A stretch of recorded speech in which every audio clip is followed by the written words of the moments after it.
Hey guys, welcome to a new video. Like, comment and subscribe if you enjoy. Without any further interruptions, enjoy the What If. Chapter 15. Exposure. Team 7 entered room 301 and Naruto was surprised to see so many ninja gathered in one room. His sensor almost went haywire from the sheer amount of chakra that he emanated from the group of ninja. Before he could focus on them, he felt a much more familiar chakra source approach him and his teammates.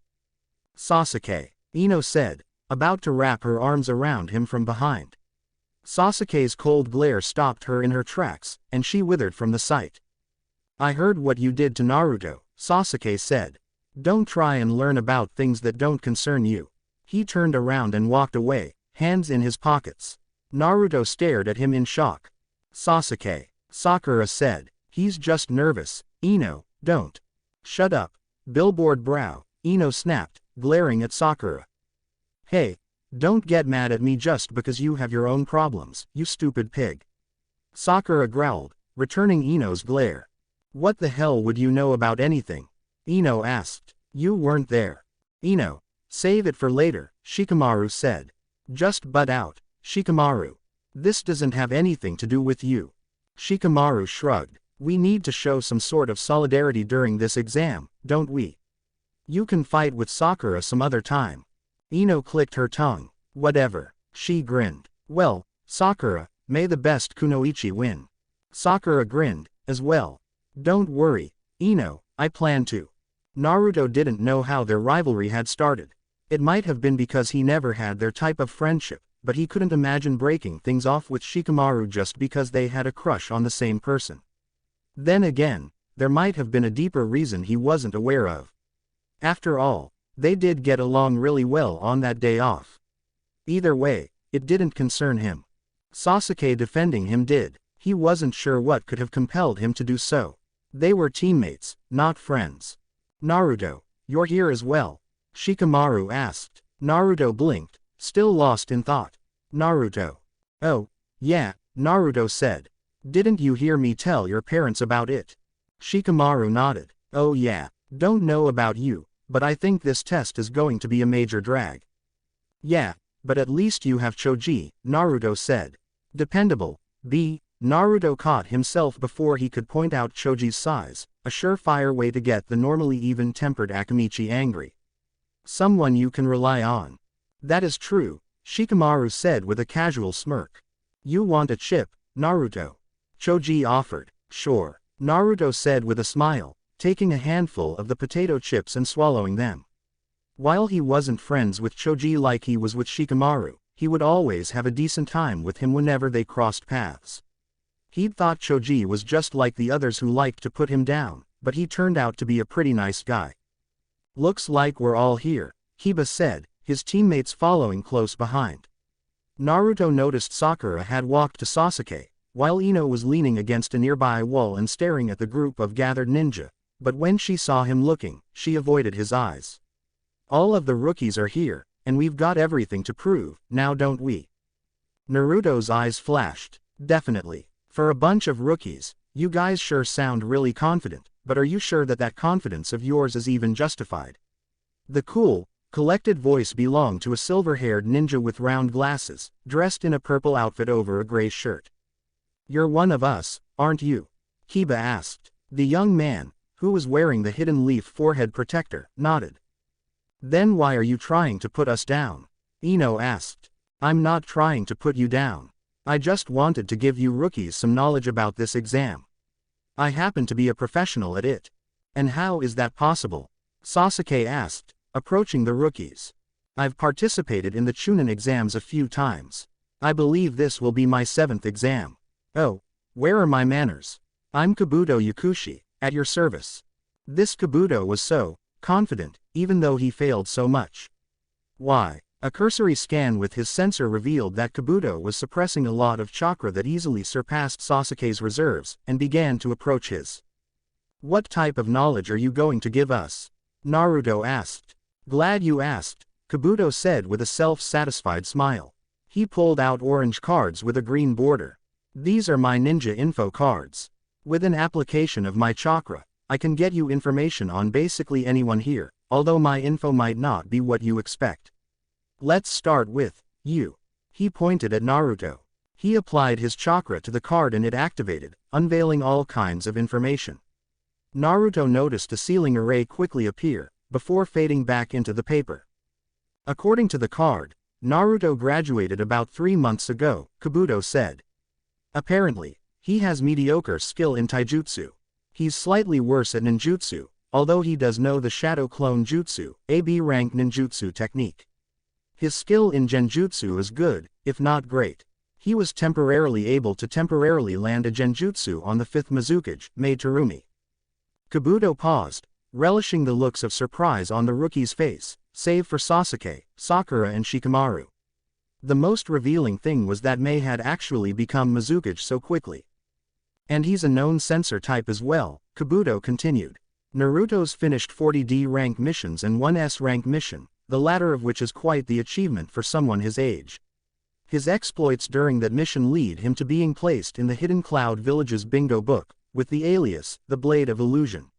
His teammates are Sasuke Uchiha, the last Uchiha affiliated to the Hidden Leaf Village, and Sakura Haruno. His squad leader is the copy ninja, Kakashi Hatake.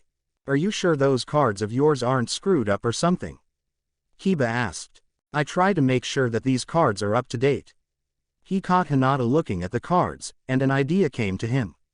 You know, I heard a rumor that shinobi from the village hidden in the clouds are gathered here. Yes, there, Hinata spoke up for the first time, quivering slightly. With that in mind, is there anyone else you want info on? Kabuto asked, smiling disarmingly. Think about it. Given that the Hidden Leaf and Hidden Cloud villages haven't been the best of neighbors, the fact that Hidden Cloud shinobi are coming here must be pretty significant. And it's best to be aware of the competition, right? Any shinobi from Hidden Cloud we have to look out for? Shikamaru asked, staring intently at the cards. I think you should look out for all of them, Kabuto answered. Shikamaru sighed. They're not the type of shinobi who take things lightly, and since they've been sent here to extend a potential alliance deal with the Hidden Leaf Village, they'll be looking to make their Raikage proud. Kabuto looked at the clock. 10 minutes left till the exam began. There are a lot of teams gathered here, you know. If you don't want to fail, I suggest that you guys stick together. You never know who might target a bunch of rookies, especially one with an unsealed Byakugan. And what do you mean by that? Kiba asked. Kabuto smirked and put his cards away. Oops, looks like I said too much. Just keep your eyes open. With another self-satisfied smile, Kabuto walked away. Hey, Hinata, don't worry about that Kabuto guy, Kiba said to his teammate, who had tried to fold into herself. Yes, Kiba is right, Shino added. Why, we will be here to protect you from anyone who wishes to harm you. Thank you, Kiba, Shino, Hinata said, nodding at them both. Naruto looked at Hinata briefly, but turned away after seeing her face start to turn red. Why does she always become so nervous whenever I even look at her? Naruto wondered. He shook his head and turned to face the front of the room. He began to search for higher unique chakra signatures with his sensor, somewhat glad that Kabuto was able to deflect focus away from him and onto Hinata. The first chakra signature that stood out to him was almost exactly like his outer chakra, in that it had the same feel and density, and it was almost as large as his. It belonged to a bespectacled girl with brilliant red hair, who wore a forehead protector with the emblem of the Hidden Grass Village. A wide grin came to his face. Another Uzumaki was here, right in front of him. He was tempted to find her and tell her that he and she were part of the same clan, but then he remembered that he was taking part in the Chunin exams. As far as that was concerned, the Uzumaki girl was an enemy. And a cynical part of him considered that it might just be a coincidence that she had red hair and similar chakra. Shaking his head, he continued to search through the crowd, and settled on a chakra that felt somewhat familiar, but entirely different. When he focused on it, it felt like his will was being sapped away from the sheer pressure it exuded. The chakra felt horrible, filled with bloodlust and colored a golden brown, as well as being almost as large as his. And there was another chakra source beneath that chakra that felt sentient, but absolutely dangerous, which wasn't unlike the nine-tailed fox's chakra that lay within him. The chakra belonged to a boy with auburn red hair and black-ringed, blue-green eyes. A gourd was strapped to his back. He was standing next to his teammates, a boy in a black bodysuit that had a covered construct placed on his back and a blonde girl with an iron fan sheathed on her back, wearing the Hidden Sands forehead protector on her neck. They looked terrified to even be in his presence. Wanting to get far away from the redhead boy's chakra, he instead latched onto the nearest chakra source he could find, and was nearly blown away by it. The chakra itself was suppressed, but the person's chakra reserves were still vast. Naruto suspected if that person let loose, his or her chakra reserves would easily surpass his. Naruto's surprise increased as he noticed that the person had another chakra reserve beneath it. It was sentient and dangerous like the Nine Tails, but it was like a cool flame even though it was blue, a sharp contrast to the person's chakra, which was warm and orange-red like a bonfire, that burned intensely and drew people in. The chakra itself belonged to a young girl with blonde hair tied in a low, spiky ponytail. She was wearing a black shirt with matching black pants, a red belt and the hidden cloud forehead protector. Unlike the girl, her teammates, one male and one female, were unassuming. The girl caught Naruto's gaze and gave him a smile, one that Naruto returned. Nearby, another chakra caught Naruto's attention and he turned his attention away from the second Jinchuriki he felt in as many minutes to another chakra source. This one felt comforting, soothing, enticing and seductive. It caused Naruto's sensor to tunnel in towards the chakra, and he had to force himself out of his sensor world. The chakra belonged to a dark-skinned girl with pale blonde hair. She wore a similar outfit to the Jinchuriki, but when Naruto looked closely, her outfit revealed skin in specific places, and she had the hidden cloud forehead protector tied to her neck. The girl with the enticing chakra's teammates had somewhat ordinary chakra reserves in comparison. The first was a red-haired dark-skinned girl with golden earrings, who was wearing a dark green dress with fishnet stockings and black thigh-high boots. Unlike the Uzumaki girl, this girl didn't have her chakra reserves, although there were some similarities in the feel of their chakra. She was bickering with her teammate, a dark-skinned boy with spiky white hair who was wearing a hooded green shirt and dark gray shorts. Like his teammate, he had a sword strapped to his back. Looking around some more, Naruto made contact with an oppressive chakra that was being suppressed, like Kabuto and the hidden cloud Jinchuriki. It very nearly made his sensor crash, something that was becoming increasingly common. It was similar to the hidden sand Jinchuriki's chakra, but it wasn't trying to leak out and destroy everything in its vicinity. The chakra was refined, sophisticated, like a snake's chakra, coiled and ready to strike. Naruto knew that when it did, it would take only the very best to survive its attack. It was so dark, so menacing that Naruto felt like he was going to die if he tried to face it. Naruto opened his eyes to examine the source of that chakra, which belonged to a young woman wearing a bamboo hat, a long pale green dress and the hidden grass forehead protector. He made a mental note to stay as far away from that girl as possible during the exam, to ensure his survival. What have I gotten myself into? Naruto thought. There were at least 5 people who could have chakra comparable to his, with 2, the hidden cloud Jinchuriki and the hidden grass menace, who potentially greater chakra reserves than he did. For the first time during this exam, Naruto felt afraid. Naruto, you zoned out for a bit, Shikamaru said. You all right?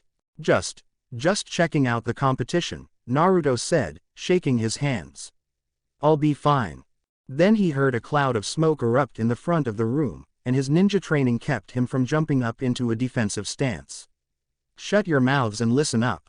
The voice boomed. It belonged to a tall, scarred man wearing a hidden leaf forehead protector like a bandana and the leaf's intelligence uniform, gray long-sleeved shirt, matching pants under a black trench coat.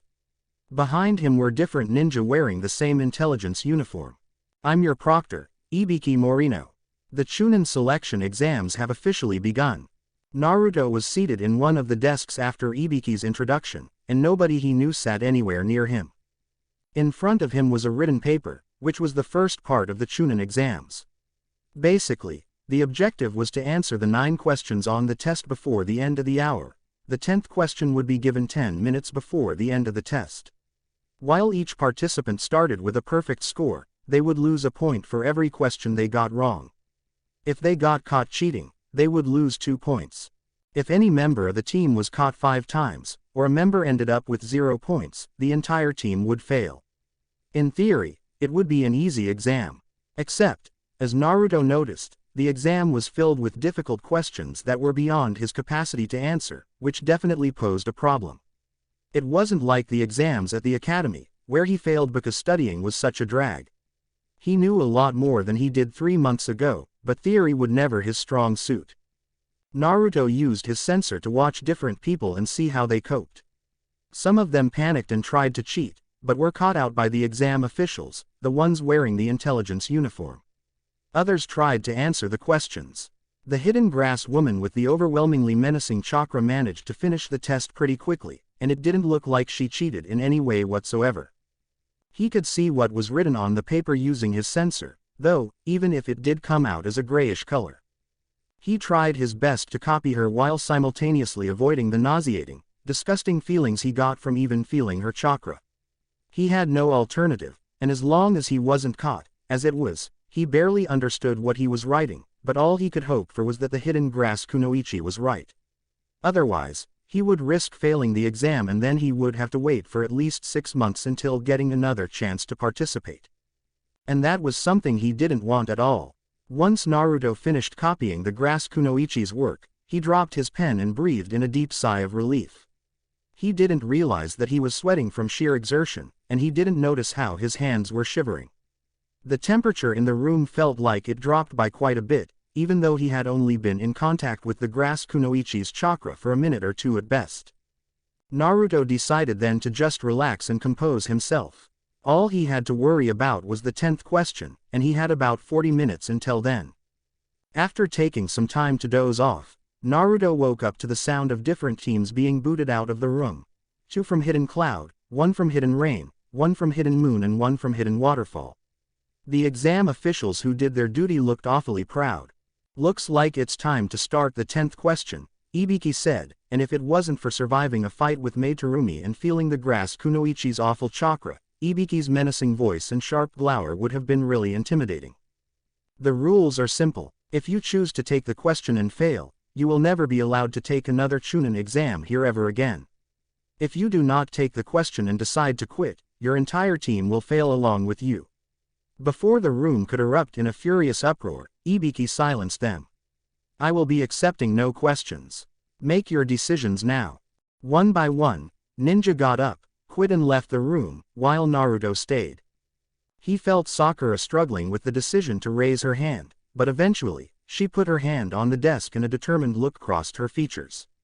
"Good job, Sakura." Even he was nervous. What if he took the question, but he failed? Then he'd never be promoted to Chunin, and he'd never escape his team. He wanted something more for himself, and he wanted respect. He knew that he wasn't going to earn it if he stayed on as a genin. And even if he could gain that respect, he wasn't going to quit. Not now, not ever. After an agonizing amount of time, Ibiki raised his voice and smirked. "To the few genin remaining, let me be the first to say, congratulations. You pass." Naruto sighed in relief. He passed. He was one step closer to becoming a Chunin. And his teammates were still in this too, so he didn't have to worry about them quitting whatsoever. What was the point of the other questions if all you needed was this last question? Naruto asked, curious about the whole point of the thing. The other questions were designed to test your abilities to gather information. Let's say you're assigned a mission, but a couple of details were omitted, or were otherwise incorrect. A Chunin is supposed to stay calm if a mission goes wrong and improvise while accounting for his or her team members.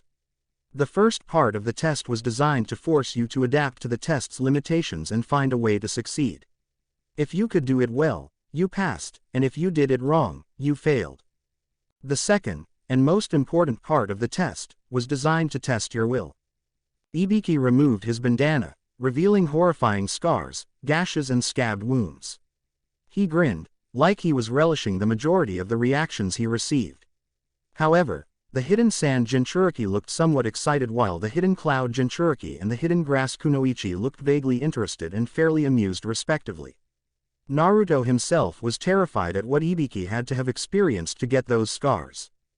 You must be willing to go above and beyond your capabilities to complete the mission, and put your body, mind and soul on the line in order to gain or protect information that can be used to help your village prosper, to help your village survive. Ibiki shouted, his voice taking on a passionate, yet frightening edge. If you weren't able to take the risk of answering the question, if you weren't able to put you and your teammates' chances for promotion at risk, then you didn't deserve to proceed further in this exam. And since you were able to do so, you might have what it takes to become Chunin for your respective villages. He put back on his bandana. Just then, the glass from the nearby window exploded as a black banner erupted in front of the room. The banner was pinned to the blackboard with a handful of kunai.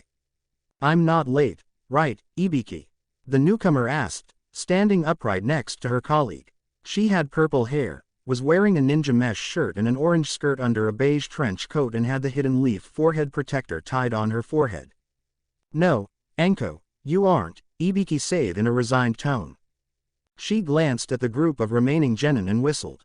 "Not bad, Ibiki. You knocked out a lot of greenhorns, didn't you? Well, I can guarantee that half of you brats won't be making it to the third stage. If you can read the banner behind me, you'll get my name and roll in this exam. Once you've done that, go to training ground 44 immediately." Naruto did as she said. The banner read, "The Chunin Selection Exams, 2nd Proctor, Anko Mitarashi." Once Naruto and the other genin filed out of the room, Anko turned to Ibiki. "So, how many Hidden Cloud teams are left?" "Out of 10 that started, 4 remain." "Good," Anko said just as seriously. "We can knock out 2 more of the teams during the second phase. And as long as everything goes to plan, there won't be a single team from the Cloud Village that can lay a hand on the Hyuga clan heiress and obtain the Byakugan." "Contingencies?" Ibiki asked. "I'll be watching the exam from the observation deck, and I have trackers on hand keyed into Hinata as we speak. If a Cloud team tries to attack her that isn't within the confines of the exam, they'll be sent packing. Now, it's time to get to work. Take care, Ibiki." And with that, Anko disappeared in a cloud of smoke. A few moments later, Naruto and the other prospective Chunin arrived at Training Ground 44. The training ground was a massive forest surrounded by a chain-link fence that wrapped all around it. Many danger signs were plastered on it. Anko appeared on the platform in a much less subdued fashion than her initial entrance. The second phase of the Chunin exams takes place here, in the Forest of Death. You'll have 3 days to make it to the tower in the center of the forest, which is located 10 kilometers away from each of the 44 entrances to the training ground. Since it's a survival test, you'll have to gather food within the forest. Don't worry, there's a variety of wildlife for you to hunt and catch in case you're hungry. Now, you'll have to make sure that every member of your team makes it to the tower in one piece. That means if one of your teammates can't go on or they die, then you're all out." "Die," one of the genin repeated. "What did you think, that this was going to be a cakewalk?" Anko said. "You'll be given a waiver so that I don't have to take responsibility for your deaths. Naturally, if you decide to quit now, your entire team will forfeit." Some of the genin gulped. "You'll be given a scroll by the exam official. You'll have to hold on to that scroll and obtain the opposing scroll. For example, if you have a yin scroll, you'll have to steal a yang scroll from another team. Now, here are the restrictions. If you attack a team that you know has the same scroll you do, you'll be disqualified immediately." "What for?" one of the Hidden Cloud genin asked. "To teach you to stay focused on your mission objective," Anko said. "If you open your scroll before entering the tower, you'll be disqualified, because we need to see if you have some mission integrity. And if you don't complete your objective, you fail the exam, because Chunin can't afford to fail their missions." "Hey, that doesn't sound so tough," Kiba boasted. Suddenly, his cheek was cut by a thrown kunai, and Anko stood behind him, another kunai pointed at his neck. "Kids like you think you're so tough," Anko drawled, licking the blood from Kiba's shallow wound. "It's the ones who talk tough who get the biggest reality checks." "You dropped your kunai," the hidden grass Kunoichi said, appearing behind Anko and handing her bloody kunai with her extendable tongue. "Thanks," Anko said half-heartedly, taking the offered kunai instantly. "Do I smell snake?" Kiba pondered out loud. Anko tensed slightly, her grip on her kunai tightening. "Watch out," Naruto shouted. "That Kunoichi's chakra, it," and just like that, the hidden grass Kunoichi disappeared from sight. "Never mind." Anko smirked and let go of Kiba, making eye contact with Naruto and licking her lips. "We haven't even started with the test yet and you're already paranoid, kid. Lighten up." She reappeared on the platform. Remember. Make sure that you and both of your teammates bring both a yin and a yang scroll to the tower within 72 hours. She waited for anyone to speak. No one took the chance. If there aren't any more questions, we can get started immediately. Team 7 entered the Forest of Death soon after they signed their waivers and took a yang scroll. Naruto was at point position, using his sensor in order to prevent ambushes as they traveled through the forest. Naruto was hoping to finish this exam as soon as possible after hearing what Anko told them just before they began. On the third day, I'll be releasing an extra obstacle for you genin to overcome. Hope you like it. And while Naruto was signing his waiver, he was approached by Hinata, of all people. Hinata, what do you want? Naruto asked. I just want to, I want to wish you good luck with the Chunin exams, Hinata said, her cheeks blazing pink. Thanks, Naruto said, grateful for any support. Good luck to you too. Hinata smiled brightly, and made a hasty departure. But she stopped when Tenten's teammate, the brown-haired Hyuga, came into her line of sight. Neji, what are you doing here? Neji furrowed his brow. You must be diligent, Lady Hinata. Naruto idly noticed that Neji was struggling to maintain an even tone. If those hidden cloud shinobi come for you, you need only pulse your chakra, and I will be there for you as soon as I can. Oh, thank you. Do not think of this as a courtesy or a favor to you, Neji said. I have been tasked by your father to protect you from those shinobi. Nothing else. I understand. Neji nodded and walked back to his teammates. Naruto figured that Neji was being unnecessarily rude, but then he realized that it wasn't his business what he or Hinata did. All that mattered to Naruto at the moment was making sure that he and his teammates made it through to the third phase of the Chunin exams. Naruto, Sakura said, gaining his attention. Why were you so out of focus earlier? I was checking out the competition, Naruto said. There's some ninja that we shouldn't go close to whatsoever. Like that Kunoichi that gave the proctor her kunai. She's bad news. Same goes for a redhead with a gourd strapped to his back and a hidden cloud Kunoichi with blonde hair, wearing a red sash. Are you sure? Sasuke asked. You know how I can sense chakra, right? Naruto said. Sasuke and Sakura nodded. That kid with the gourd had chakra reserves that surpassed Kakashi-sensei's, and the other two were suppressing their chakra. Even then, their reserves were still huge. And not only that, all three of them screamed danger. He actually told Anko about the hidden grass ninja with the malicious aura, and Anko told him not to worry about it. She'd be watching over the exam's proceedings, and if the grass Kunoichi stepped out of line, she'd be immediately disqualified and apprehended. So, basically, we avoid those three ninja and try to pick out enemy ninja who have opposing scrolls, but aren't as dangerous, Sasuke said. He smirked. Sounds like a plan. Night fell over the forest and Team 7 decided to set up camp at a nearby alcove after failing to find anyone who possessed a yin scroll. After making sure that no one was in the area waiting to ambush them, Sakura cleared the area and let Sasuke set a small fire. I'll hold on to the yang scroll, Sakura said. Why? Naruto asked. You two each have a unique identifier. Sasuke has his Sharingan and you can use your chakra sensor, Sakura explained. I'll be the one keeping the scroll, which I'll keep inside another sealing scroll. That way, you'll know who I am, alright. Naruto and Sasuke nodded. Good. Now, just to make sure. Naruto, you already know our chakra natures, right? Naruto nodded, having refined his sensor to the point that he could detect chakra natures if he adjusted the focus of his sensor from determining chakra size and field to determining chakra nature. At the moment, he could only sense one affinity, but it was enough. Your earth and Sasuke's fire. Sakura smiled. Go ahead and rest up, I'll take first watch. After Sasuke and Sakura went into the alcove, Naruto created a shadow clone. Stay focused, alright, if you see my shadow clone disperse, then there's an enemy coming. Sasuke and Sakura nodded. Around 30 minutes passed when Naruto detected a chakra source at the edges of his sensor, one that was fluctuating as it left his range.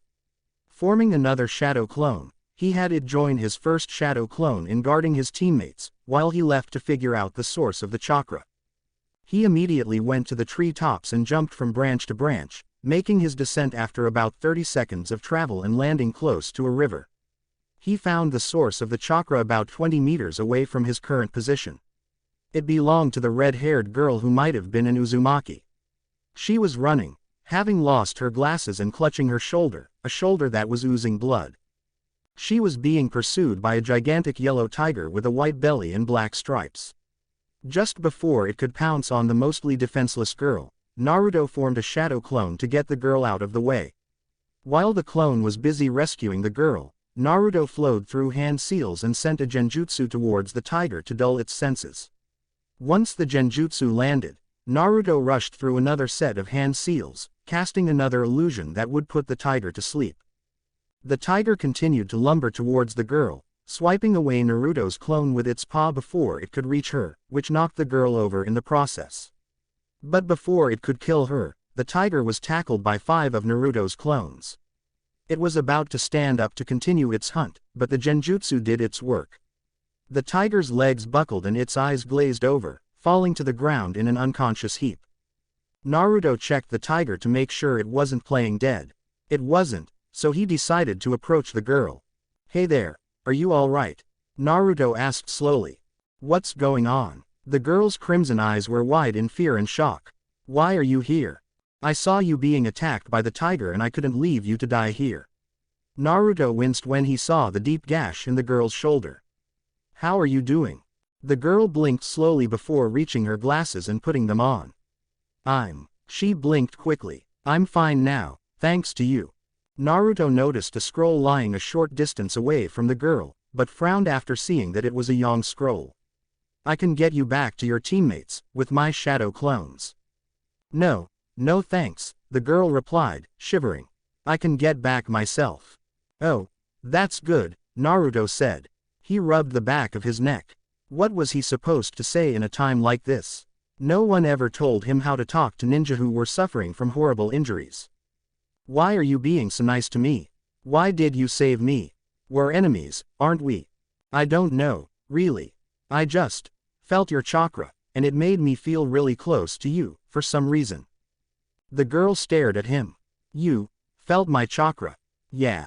After the girl crawled to her scroll, she retrieved it and put it in her pocket. Naruto extended a hand. "I don't need your help." Naruto blinked and held out his hand again, trying to reassure the girl with a smile. It seemed to do the trick as she grudgingly took it and slowly stood up, still clutching her shoulder with her free hand all the while. "Thanks. And sorry for snapping at you. I'm just used to doing things on my own." Naruto smiled, understanding completely. "No problem. What's your name?" Naruto didn't feel any chakra sources in the immediate area, so he knew he wasn't being ambushed. "I'm Naruto Uzumaki." "What's your name?" "Karen." She blinked slowly, looking at his eyes and his hair and the whiskers on his cheeks. "You're an Uzumaki. I always had the name, but I was an orphan.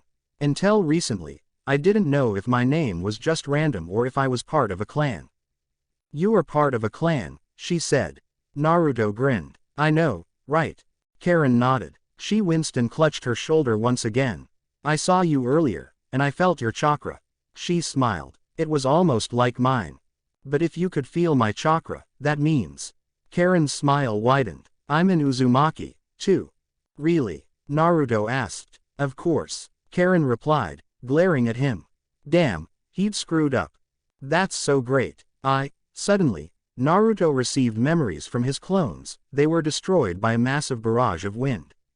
"Damn it, why now? Why now?" He gave Karen a glowing smile. "Sorry, but I have to go, Karen. It was nice meeting you." Karen watched Naruto leave, and she felt a smile spread across her face. She had only wanted to wash her face in the river and drink some water. When the tiger attacked her, she honestly thought she was going to bleed out and die pathetically. She never would have expected that anyone would save her, especially a member of her own family. A member of her family that was selfless, strong, kind, helpful and filled with determination. Naruto made a beeline towards his teammates, immediately recognizing the chakra that cast the jutsu once he came within its range. Naruto felt his stomach churn, violently clashing against the feelings of euphoria he enjoyed after meeting Karen, a member of his family. Just then, a massive snake with brown scales coiled around the tree Naruto was going to land on, opening its giant maw in order to swallow Naruto whole. With his sensor, he saw an aura of chakra surrounding the snake, one that had an identical signature to the hidden grass kunoichi. Making contact with the tree branch, Naruto jumped past the snake's fangs and managed to avoid becoming its lunch. He landed on the branch above him, using chakra to stick the landing. He grimaced after seeing the snake bite a chunk off the tree branch, but he didn't let that stop him. Creating 3 clones, he had them move in different directions in order to enact his plan. While he would distract the snake with kunai, shuriken and other ninja tools, the clones would cast as many illusions as they could on the snake. The snake continued to move, but it aimed for the clones instead of Naruto, and some of his ninja tools just bounced off the snake's skin. Receiving the memories of 2 clones being eaten or swatted away in quick succession, Naruto focused instead on implanting a powerful illusion on the snake. Fittingly, he ended his hand seal combination on the bird seal, the snake's natural predator, and made it believe that it was being attacked by hawks, ravens and other birds of prey. The snake writhed and squirmed, but when Naruto placed a paralysis genjutsu on it, it became still, frozen in place. With a quick nod, Naruto ran back to his teammates. Naruto wasn't sure how many minutes passed since he left his teammates, but somehow, he had missed a lot. He knew that, barring a miracle, they would most likely meet their end, but there was something keeping him from just running away and saving himself. He faced the best of the best before, and if he survived then, he could only hope that he could survive now and make sure that his teammates survived right alongside him. Hiding himself from sight, he watched as the hidden grass kunoichi moved towards Sasuke, aiming to kill. Her attack was foiled by Sakura, who stood in between Sasuke and the kunoichi, kunai clutched in both of her hands. "Sasuke!" Sakura shouted. "Get your head together. If we can't survive against this monster, then not only will we fail this exam, we'll die too. Do you want that to happen after coming so far?" "Huh." The kunoichi laughed. Sasuke understands the futility of fighting someone that he cannot defeat. But you do not. Can you not see that you will not win here today, girl? She flung the back of her fist at Sakura, but Sakura ducked underneath and thrust her kunai at her enemy's armpit. The kunoichi's left leg whipped out in a crushing roundhouse kick before Sakura could even get close. Sakura was sent flying, but managed to recover and landed feet first on the nearest tree trunk, nearly cracking the bark beneath her feet. Meanwhile, Sasuke was genuinely surprised at how far Sakura was willing to go to protect him. He was still shivering, and he stood there as the kunoichi approached him. His thoughts went to his older brother Itachi. He felt weak back then, so useless. And he felt the same way now, having to rely on Sakura, someone who was weaker than he was, but was still doing her best to protect him. He didn't want to be weak. He didn't want to have other people protect him. He couldn't die here. He had to make sure that he lived long enough to kill his brother. He roared, and his Sharingan whirled into life, revealing 2 tomo in each eye. "Ah, yes, the legendary Sharingan," the kunoichi remarked. She slipped around Sasuke's high kick and began to engage in brutal combat with the last Uchiha. Sasuke didn't give an inch as he put everything he had into every single attack. Naruto watched him and saw Sakura return to the fray, assisting Sasuke by throwing kunai or shuriken at the kunoichi. She got lucky as she made a kunai wrapped with an exploding tag blow up, catching the kunoichi off guard. But then she became mud, and returned, reappearing behind Sakura with serpentine grace and chopping the back of her neck before kicking her off the tree trunk. Naruto took action and had a clone rescue her before she crashed against the forest floor. Then, he waited for a chance to land a decisive blow on the kunoichi. He felt Sasuke's chakra spike and watched a massive dragon made a burning hot fire race towards the kunoichi, catching her in the flames and burning her to a crisp. But as Naruto noticed, her chakra didn't disappear. "Very well done." Naruto noticed that her voice had become more masculine as she grew out of the tree. The ninja pulled off burnt skin gathered around their face, revealing a pale face with glowing yellow eyes, and a forehead protector with a musical note emblazoned on its center. "To use such an advanced fire-style technique, you have progressed very well, Sasuke Uchiha." Naruto weaved through hand seals and sent a genjutsu towards the man. Once he felt it connect, he made his move. 10 clones attacked the man, and Naruto appeared next to Sasuke. Sasuke, go with Sakura and get out of here. I'll hold him off. I still have enough chakra to fight. Go. There isn't much time, Naruto shouted. Sasuke gritted his teeth and moved to a more appropriate position so that he could help out just in case. He'd need it, as the man crushed all of his clones like they were flies. I was wondering when you were going to make your move, Naruto Uzumaki, the man said in a cold, yet smooth tone. Naruto shivered. I sent a snake to kill you, or at least distract you while I handled Sasuke and your other teammate. But it looks like you lived up to your reputation, didn't you? The man laughed, sending chills racing down Naruto's spine. You're Orochimaru, aren't you? Naruto said through gritted teeth, recognizing the legendary shinobi from Hidden Leaf Village, a history. Guilty as charged, Orochimaru answered, smirking him. But what can you do, Naruto Uzumaki? Your genjutsu failed to work, and it's only a matter of time before you die at my hand. Orochimaru was only toying with them. He dispatched his clones with such ease, and dispelled his genjutsu like it was nothing. You can survive, Naruto. All you have to do is leave and I promise that I won't harm you or the girl. Naruto felt Orochimaru's killing intent press on him, and felt his throat try to crawl out of his body. He was assaulted by images of his imminent death. Gruesome, nightmarish images that haunted him and made him freeze. Oddly enough, he wasn't as afraid of the other S-rank ninja he fought. Maybe it was because of Kakashi being there, as he was the one who fought Mei. His job was simple then, to act as a decoy. But here and now, with Orochimaru being able to take Sasuke's most powerful attack and only suffer minor injuries, and beat him and Sakura so easily, Naruto thought about just letting him get what he wanted. It was the easy way out, and Orochimaru made him want to die. But then again, he never took the easy way out. His life was never easy. He had to work hard to overcome everything. His lack of skill, his horrible life and his crippling self-doubt that returned like a boomerang he'd chucked into the void. It was times like these that he doubted that he was worth anything. With the weight of his failures crashing on him, he questioned his very existence. Yet, somehow he would find a way out of this, like he always did. He was a survivor, someone who could adapt to the worst situations and overcome them. So, are you just going to stand there? Orochimaru asked. Naruto's eyes changed color from bright blue to blood red, a black vertical slit splitting his iris. His whiskers darkened, his canines became sharper and his fingernails lengthened into claws. An orange-red shroud of chakra bubbled into life, surrounding Naruto and funneling upwards, forming the image of a fox's head at its summit. It looks like you still have some fight left in you, Orochimaru mused. It matters not. You are just a stepping stone on my quest to becoming the ultimate shinobi. And I will crush you under my foot like the insignificant worm that you are. Chapter 16.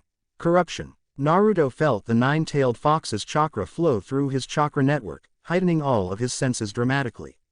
He knew before that doing this was a last resort, with good reason. He was aware that he involuntarily lapsed into this state whenever he was consumed by rage, and he could feel that anger clouding his judgment. But he needed the extra power boost in order to have any chance of matching Orochimaru.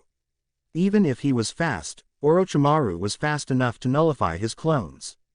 With a roar, he sent out a shockwave of chakra and felt his heart beat into overdrive when he pounced, taking advantage of Orochimaru reeling back from coming into contact with the Nine Tails' corrupt, caustic chakra. The shockwave did its work, giving Naruto enough time to catch his opponent off guard. He blurred from his position and reappeared in front of Orochimaru, punching him squarely in the face with a sickening squelch. A wild grin appearing on his face, and he retracted his right fist and extended his left, repeating the motion a few times. But Orochimaru became savvy to Naruto's attack and bent his neck to the left, avoiding Naruto's strike and launching a quick knife-handed strike to Naruto's ribs. Naruto moved once more and dodged, aiming a bone-shattering kick at Orochimaru's knee. But it was not to be as Orochimaru jumped and turned in midair, twisting his shin in order to smash Naruto's skull. Naruto's grin didn't disappear and he caught Orochimaru's leg, throwing him towards the tree trunk. Not wanting to give Orochimaru a chance to escape, Naruto created a shadow clone and jumped high, somersaulting above Orochimaru and extending his leg to drive his heel into the snake Sanin's stomach. He connected and slammed Orochimaru into the ground as Naruto's clone thrust both its fists upwards. Orochimaru suddenly dissolved into mud, and Naruto landed on the thick tree branch, using his sensor, which had become much more powerful with the influx of the Nine Tails chakra, to determine Orochimaru's position. He had his clone meet Orochimaru's growth out of the tree branch head-on, while he attempted to prepare a genjutsu.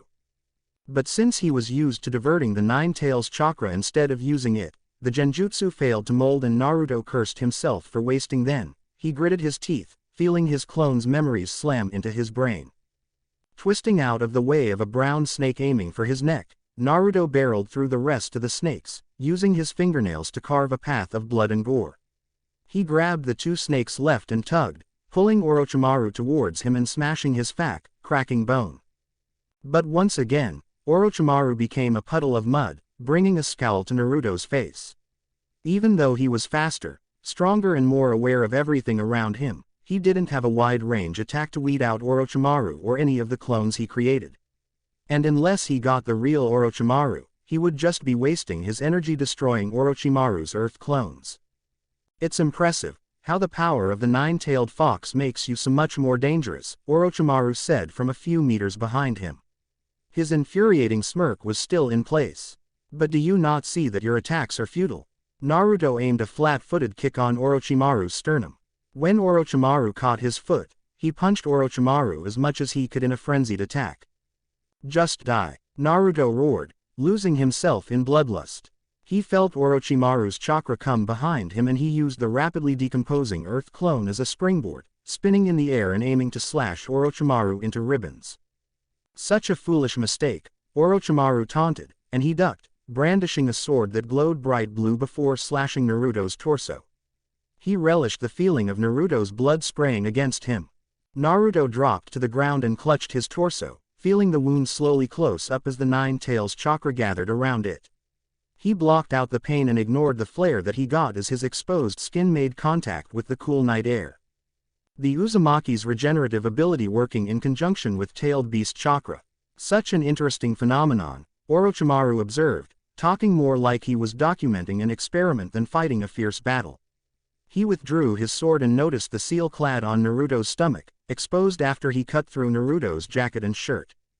Naruto stood up once more.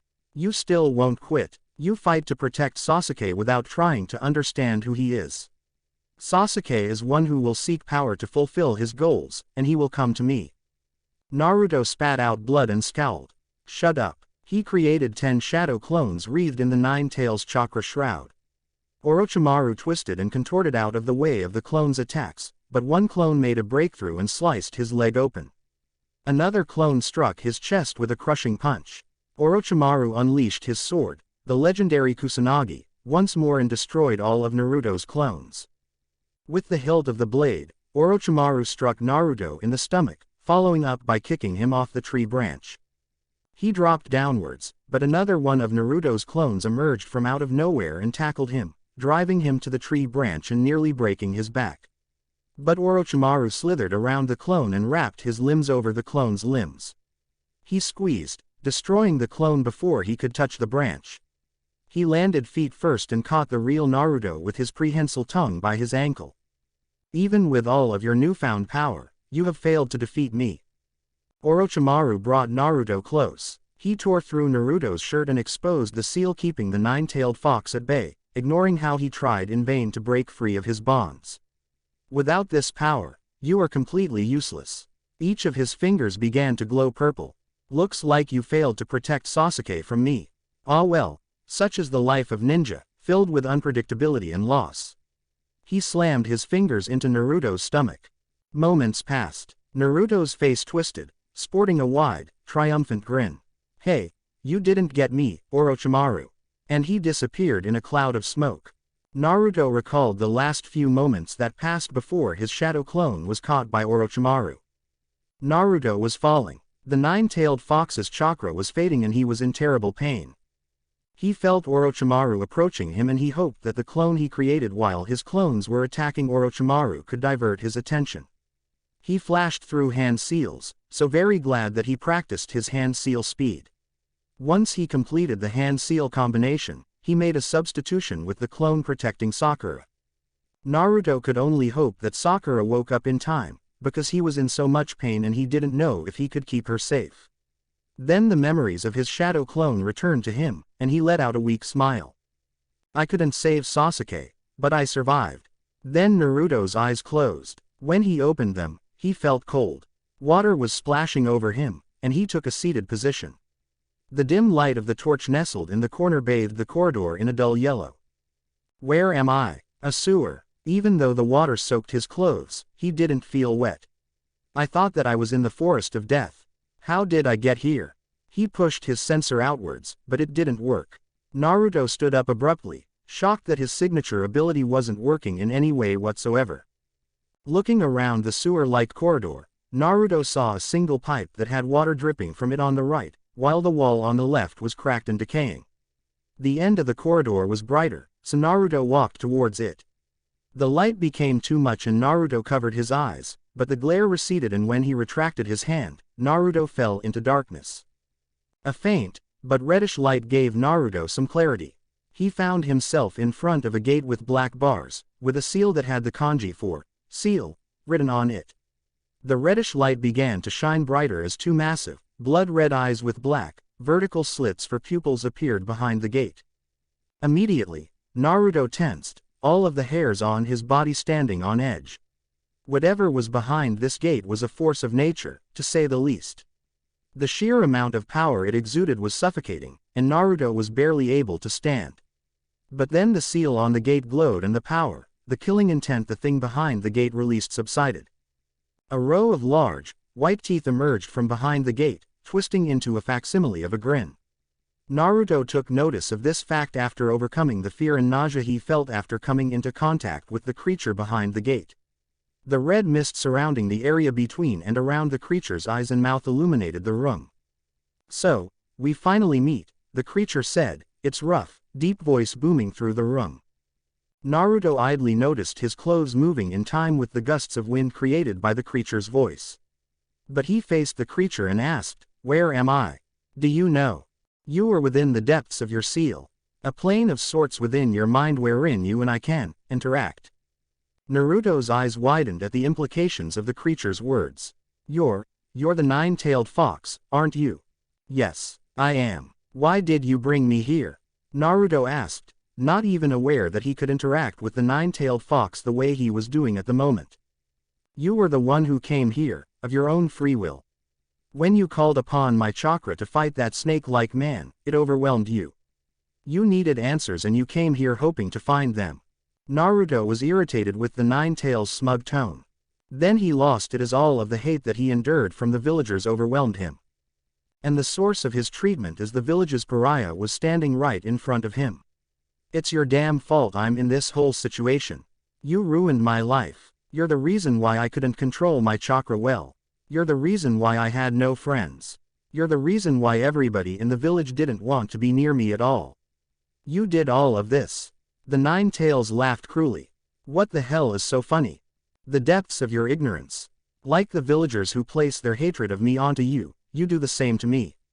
A stare down ensued, and Naruto didn't give an inch as he locked eyes with the nine-tails. He couldn't be afraid, not of a creature that was sealed within him, locked behind his cage where he could do him no harm. "You are not afraid of me, the most powerful creature who has walked this planet of yours in centuries." "Nobody had you sealed within them," Naruto replied, scowling. The nine-tails remained silent. "If the fourth Hokage could seal you within me, then you're not so powerful after all, aren't you?" The nine-tails' grin grew wider, much to Naruto's displeasure. He thought that he had got the source of his eternal torment there. But at what cost? The fourth now rests within the Shinigami's belly for eternity. And for what? To sacrifice himself for this pitiful village. To ruin a newborn child's life. His sacrifice was in vain. No, it wasn't. Kakashi had told him stories about the fourth Hokage, about how selfless and thoughtful he was. Whatever reason Minato Namikaze had for sealing the nine-tails within him was intended with the village in mind, and in some twisted way, he could see why the fourth would have done it. "I'm still alive. I'll make this village believe that I'm nothing like you. Why bother? They will never understand the depths of your despair, the burden you keep." It's an exercise in futility. Naruto deflated. But then he remembered all the people who gave him a chance even if they knew that he was a Jinchuriki. Iruka, the third Hokage, Tsuki and Ayame, Kakashi, Takeshi, Shikamaru's parents, Misane and Kurenai. Especially Kurenai. You're wrong. There are people who understand me, who give me a chance. It's why I can continue trying and surviving. Believe it. The gusts of wind that lapped Naruto harmlessly sped up. But just when Naruto thought that he finally riled up his tormentor, the Nine-Tails grin returned, and the wind returned to normal. You have practiced the craft of creating illusions with your chakra, correct? Genjutsu, was it called? Naruto nodded, surprised at how quickly the Nine-Tails changed subjects. But it was a welcome change. Yes, I know how you were able to use it. By diverting the flow of my chakra away from you, you could focus on accessing your chakra exclusively. Why did you do that to me? His eyes narrowed. Why did you try to inject your chakra in my chakra network by force? It is a property of this seal. It will siphon away my chakra and add it to your reserves. But my chakra is far too advanced for a mere human to master. So what? I don't need your chakra to master Genjutsu. That may be so, but consider this. What would happen if you could mold my chakra and combine it with your Genjutsu? You've accessed my power before, have you not? Yeah, but it wasn't enough to save Sasuke. The power itself was amazing, but it overwhelmed him and was almost too hard to control, outside of splitting it to create shadow clones. The amount of chakra that was coursing through you was only a drop compared to the vast ocean of power that you could access. A long silence fell over boy and beast. I will make it easier for you to mold my chakra. Why? Naruto asked. Would it make a difference if I told you my reasoning for helping you? My chakra won't affect your control if you practice using it. You won't have anyone to blame for your troubles but yourself then. It was something that he could work with, since he realized that he would spend less time on keeping the Nine-Tails chakra from merging with his and messing up his chakra control. And it would be substantially easier to access the Nine-Tails chakra in case he ever needed it. Alright then, I'll see how it goes, Naruto said, before leaving his mindscape. He simply had enough of being around the nine-tailed fox, even if it wasn't as awful as he imagined it would be. He needed to return to reality, in any case. Naruto woke up and immediately checked his torso. Conveniently, he was shirtless and he smiled as he saw the work of his increased recovery rate. There was no sign of his torso ever being sliced through whatsoever. Oh, good morning, Naruto, Sakura said pleasantly, placing a towel on Sasuke's forehead. What happened? Where's Orochimaru? Naruto asked frantically. I don't know. When I came to, I saw you next to me, bleeding from a rapidly healing wound. And Sasuke was high up on the treetops, burning up and sweating from a fever-like condition. Sasuke was also shirtless, Naruto noticed. See the back of his neck. There's a weird mark on there. True to Sakura's word, there was a mark shaped like 3 tomo. I think that might be the cause of it. Sasuke is one who seeks power. He will come to me. Where are my clothes, Sakura? Naruto asked. Over there. She pointed at Naruto and Sasuke's shirts, which were hanging on a thread tied between a kunai and a nearby tree. Naruto stood up slowly and lumbered over to his shirt and jacket, frowning when he saw that his jacket was ripped beyond repair.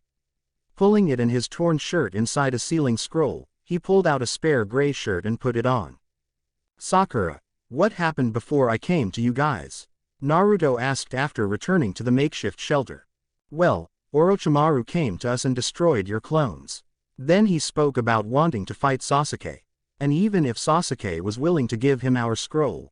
Where is it? Naruto interrupted. I still have it, Sakura snapped as she continued to tend to Sasuke.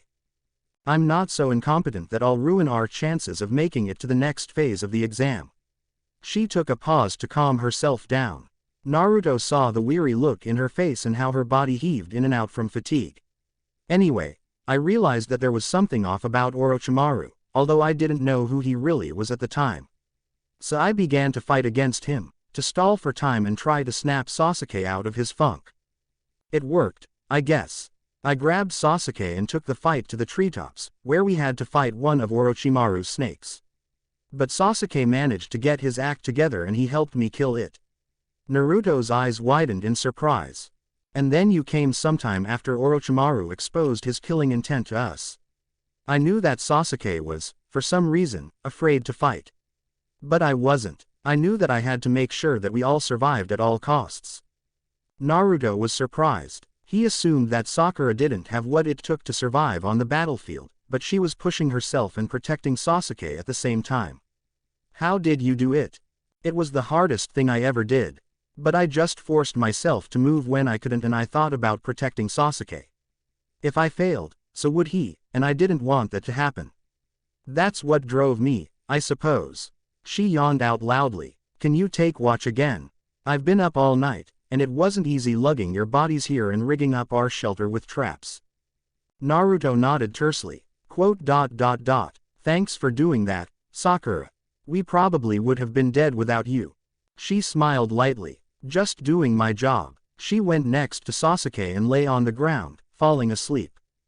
Naruto had done many things in the exams so far. Save a girl, fight an S-rank rogue ninja, and had an encounter with the nine-tailed fox. But it was Sasuke and Sakura's behavior that he thought about. Sasuke defended him for no apparent reason, even if they weren't friends. And Sakura went beyond her limit to save them from certain death. It kept his mind occupied for the next hour while he observed the area and looked for chakra sources.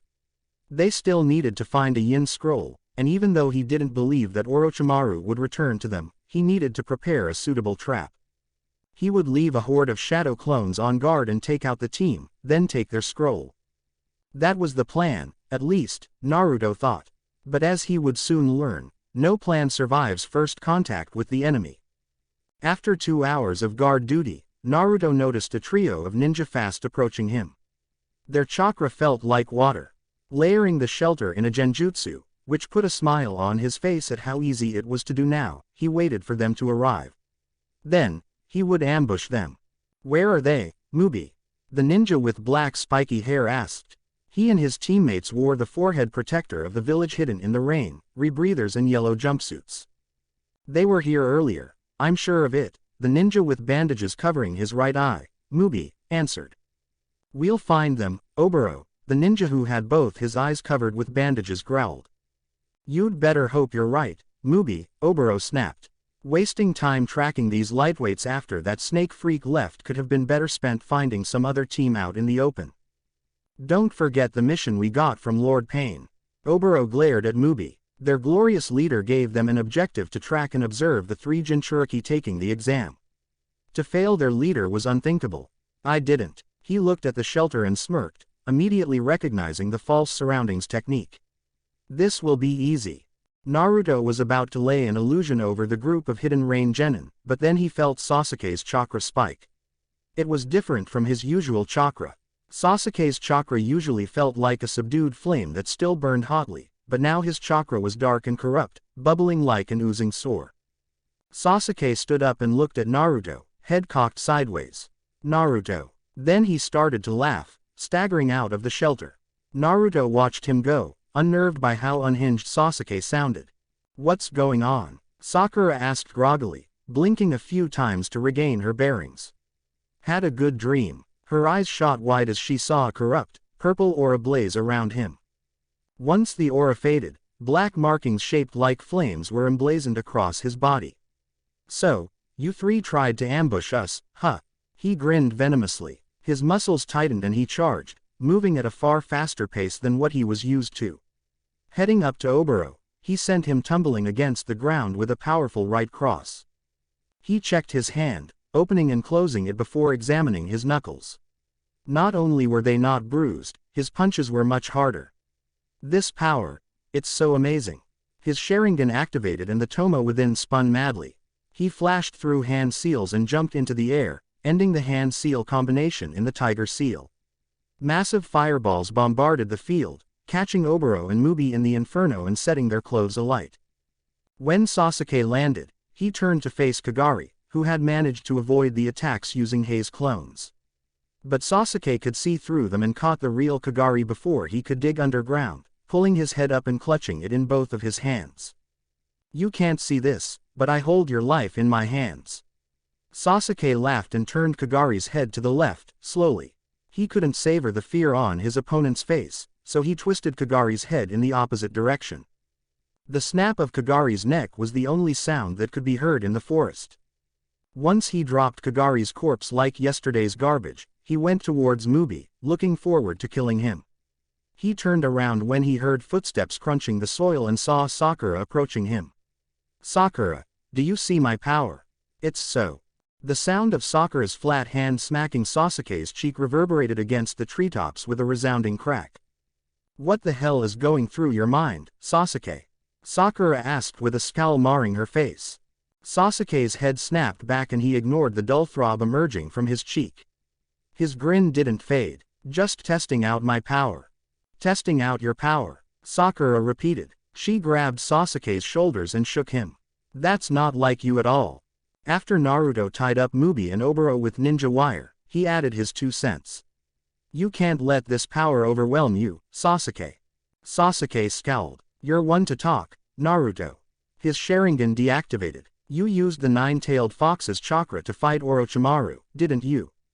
That was the only thing that Snake Freak could talk about. And you still couldn't beat him." "So, I knew the risk I was taking when I used it," Naruto answered, taking the fact that Sasuke knew about him being a Jinchuriki in stride. "Do you?" "It doesn't matter. I'll do everything I can to avenge my clan. That's the kind of person I am, and there's nothing." Sakura punched Sasuke's stomach, startling him. "Shut up. I can't stand you being like this," Sakura shouted, tears beginning to flow from her eyes. She couldn't believe that Sasuke, a standard of strength in her life, had become corrupted so quickly, even though he was capable of enduring so much pain. "Come on Sasuke, you're better than this." "I know you are. Don't let this thing take control of you." Sasuke stayed stock still. Then the black markings returned to the cursed mark on Sasuke's neck, and he stumbled. Sakura caught him and held him tenderly. "Sasuke, you did it," she said with a watery smile. Naruto turned to the captive genin, letting his teammates have their moment. "Now tell me, which scroll do you have? If you cooperate, we'll let you go." "Like it matters if you let us go or not," Mubi said pensively. "Kagari's dead. We can't compete in this exam anymore." Naruto sighed. "You can just give me the scroll and then I'll let you go on your way." "I'm carrying a yin scroll," Oboro revealed. Naruto had 4 shadow clones form a perimeter around them, basically saying that if either Rain Shinobi made a sudden move, there would be dire consequences. Once Oboro handed over the yin scroll, he and Mubi took Kagari's corpse before they left. "Sakura," Sasuke asked, his voice weak from fatigue. "Where's my shirt?" Sakura blushed. "Naruto, you got the scroll, right?" Naruto nodded, hiding a smile at Sakura's flustered expression. "Then let's get moving." After clearing up everything around their shelter, including the traps Sakura made, Team 7 were about to leave. However, Naruto stopped and looked in a specific direction, feeling a familiar chakra. Naruto turned and saw Karen appear in front of him. She had bandages wrapped around her shoulder, visible through the tear on her short-sleeved olive-green shirt. "What are you doing here?" Karen smiled at him. "I was looking for you." "Why?" "Because I wanted to help you, repay you for what you did for me. You saved my life, Naruto." Her cheeks flushed red. "And then I felt your chakra. There was so little of it." She made eye contact with him. I have a technique that can help you rejuvenate your chakra." Naruto thought about how convenient that would be for him. But then he looked at Sasuke, whose movements were sluggish as Sakura helped him put on his shirt, much to the last Uchiha's annoyance. "Can you do it for my teammate?" Karen blinked, but she eventually nodded. "That's all right with me." "Sasuke, come over here." A frowning Sasuke hobbled over to Naruto, Sakura following close behind.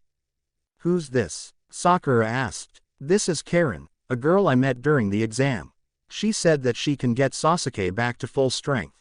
"Are you sure?" Sasuke asked, realizing what exactly Naruto was giving him. "Just bite my arm," Karen instructed. "I'll be fine. Just do it now, because I have to get back to my teammates soon." Sasuke shrugged, having seen, done and felt more unusual things in the Forest of Death. He sunk his teeth into Karen's arm. While Karen winced through it, Sasuke felt his entire body pulsate with energy. Sasuke smiled, feeling reborn. I feel pretty good, thanks. Karen put a hand on her forehead from fatigue, but managed to smile. No problem. I have to get going though. Suddenly, Sasuke felt the cursed mark begin to suck on his chakra. It made his smile turn into a dark scowl as he clutched his shoulder. Is your friend going to be alright, Naruto? Yeah, he'll be fine. He smiled warmly at Karen. Thanks a lot. Karen's cheeks turned red. Anytime, Naruto. Bye. After eating a soldier pill, Karen left the clearing. Sakura attended to Sasuke, and once she saw him recover from the effects of the curse mark, she turned to face Naruto. If there was a most unpredictable genin award, I'd give it to you, Naruto. Honestly, the things you get caught up in sometimes are unbelievable. She smiled. But most of the time, they aren't all that bad. Naruto smiled. Thanks. Sasuke had an excited smile on his face, and he was quivering from the extra energy coursing through his veins, even after the curse mark made its impact. Let's go finish this exam. Team 7 made it to the tower, and fortunately, they weren't interrupted by anyone else. Naruto, Sakura said, gaining Naruto's attention after Team 7 entered the tower. What did Sasuke mean by using the nine-tailed fox's chakra? They taught us in class that the fourth Hokage killed the 9 tails, so. It's sealed within me, Naruto answered plainly. Sasuke and Sakura basically knew, Naruto just needed to clarify it for them.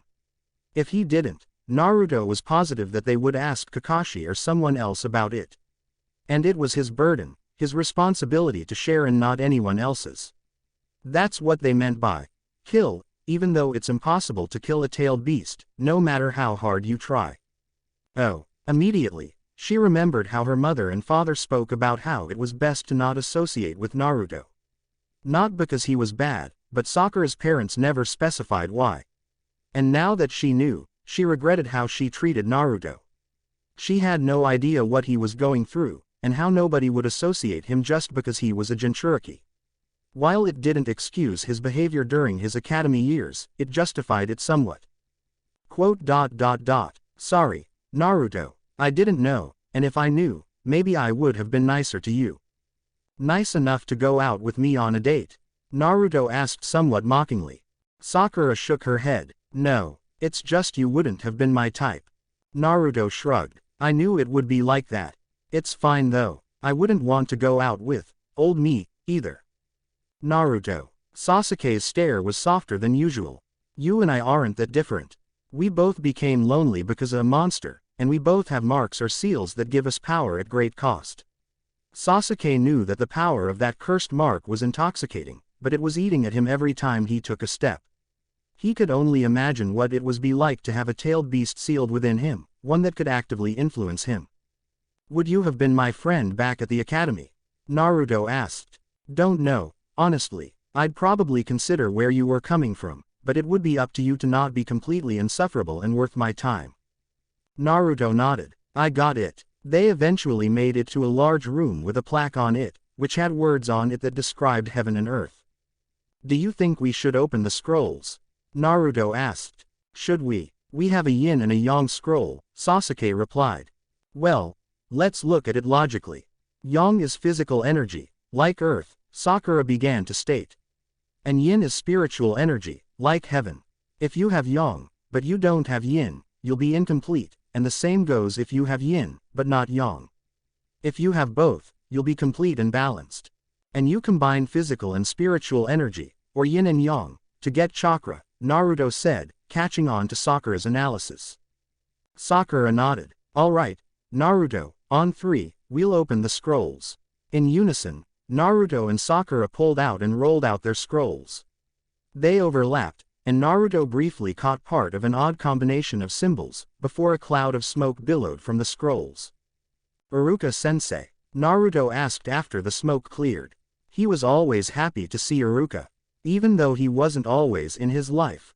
Although Naruto realized that Iruka tried to put Naruto on the straight and narrow as often as he could, Iruka was the first one to truly acknowledge him, and Naruto would always treasure that. Hey there, you 3, Iruka said with a smile. I was sent here to welcome people who completed the second phase of the Chunin exams. The main point of this exam was to test how you'd act in a foreign environment when given a mission objective. It was designed to test your teamwork, adaptability, improvisational skills and combat ability, among other abilities. Furthermore, the scrolls had something to do with your exam, and are based on the basic tenets of chakra. Yin, or spiritual energy, is cool, empathetic and passive. In other words, an abundance of yin energy means that you can adapt to situations with a cool head and not lose control. Yang, or physical energy, is hot, fierce and active. If you have a lot of yang energy, you can push past pain and fatigue to complete your objectives.